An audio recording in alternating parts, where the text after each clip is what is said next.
Assalamualaikum warahmatullahi wabarakatuh. Perkenalkan, nama saya Andri Saputra dari NIM 8565993326. Prodi Pembelajaran Terpadu.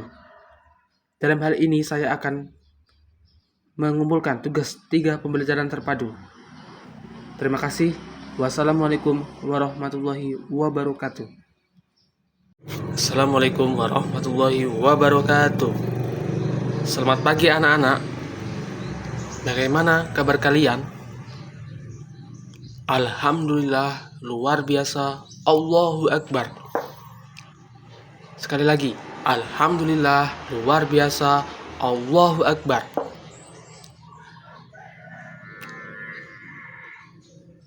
Bagaimanakah anak-anak? Siapakah yang berangkat hari ini? Adakah yang tidak berangkat? Alhamdulillah, berangkat semua ya. Pada pertemuan kali ini kita akan membahas tumbuhan bagi bumi kita.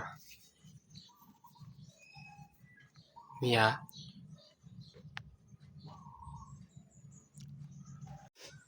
Anak-anak, kalian tahukah apakah itu tumbuhan?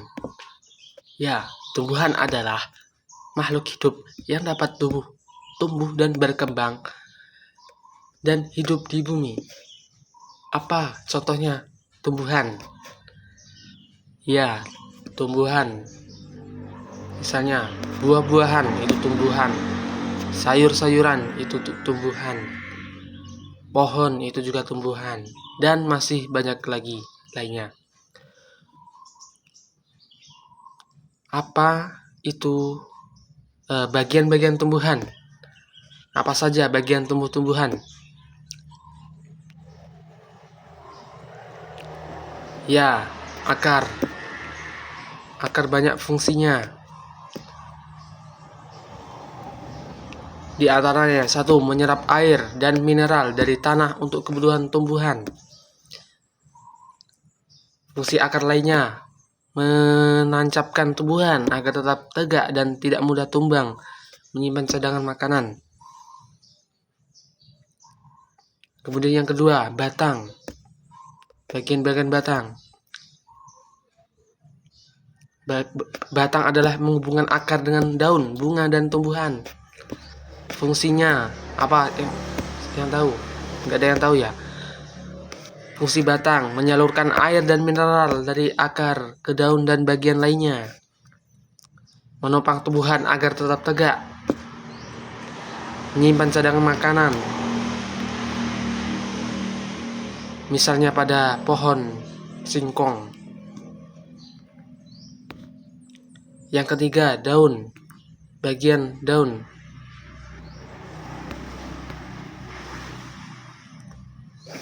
Daun adalah suatu bagian untuk proses fotosintesis ya. Di sini juga daun sebagai zat hijau daun atau klorofil.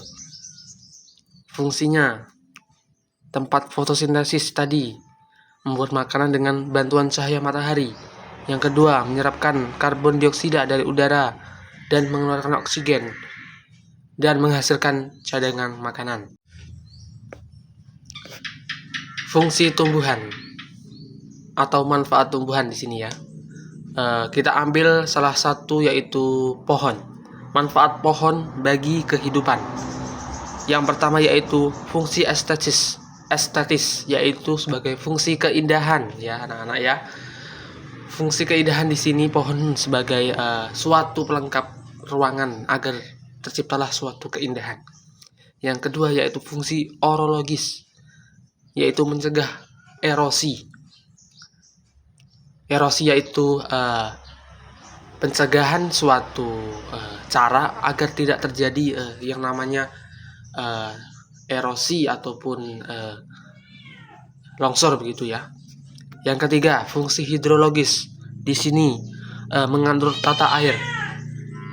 Yang artinya di sini menyimpan tata air bagi pohon itu sendiri. Yang keempat, klimatologis, menurunkan suhu setempat. Di sini yaitu menstabilkan suhu agar tidak terlalu naik, gitu ya. Yang kelima, fungsi edapis atau tempat hidup satwa. Ya, tentu saja di sini pohon sangat bermanfaat bagi kehidupan kehidupan hewan-hewan satwa ya. Yang keenam, fungsi ekologis, yaitu menjaga keseimbangan alam. Tentu saja tanpa adanya pohon tidak dapat terjadinya keseimbangan alam di sini. Yang ketujuh, fungsi protektif. Fungsi protektif yaitu melindungi dari panas, angin, dan debu.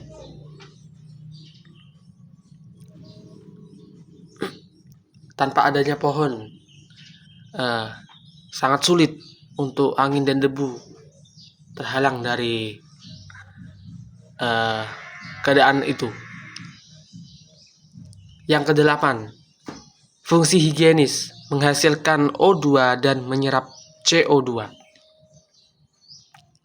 Di sini tentu saja pohon sangat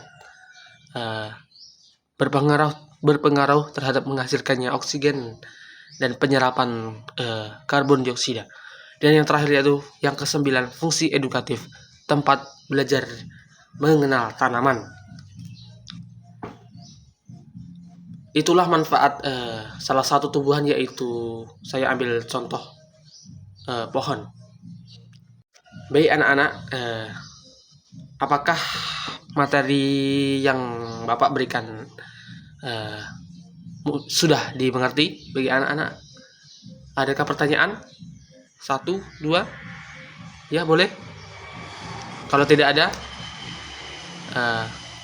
Bapak akan berikan tugas-tugas berupa pemberian gambaran nanti ya, pemberian soal-soal ataupun nanti pemberian berupa gambar untuk menggambar suatu pohon, yaitu bagiannya yaitu akar, batang, dan daun nanti ya, Bapak berikan. Itulah pembelajaran pada pagi hari ini tentang tumbuhan bagi bumi kita ya. Kesimpulannya yaitu tumbuhan sangat berpengaruh bagi kehidupan kita sehari-hari, dalam kehidupan kita sehari-hari. Tanpa adanya kehidupan di bumi ini, tentunya tidak akan berjalan dengan semestinya. Tumbuhan sangat berpengaruh terhadap kehidupan kita masing-masing. Tumbuhan banyak menghasilkan fungsi di kehidupan kita. Makanya dari itu kita harus rawat tumbuhan di kehidupan kita dengan merawatnya. Itulah yang dapat Bapak sampaikan. Kurang lebihnya Bapak mohon maaf yang sebesar-besarnya. Bapak akhiri. Wassalamualaikum warahmatullahi wabarakatuh.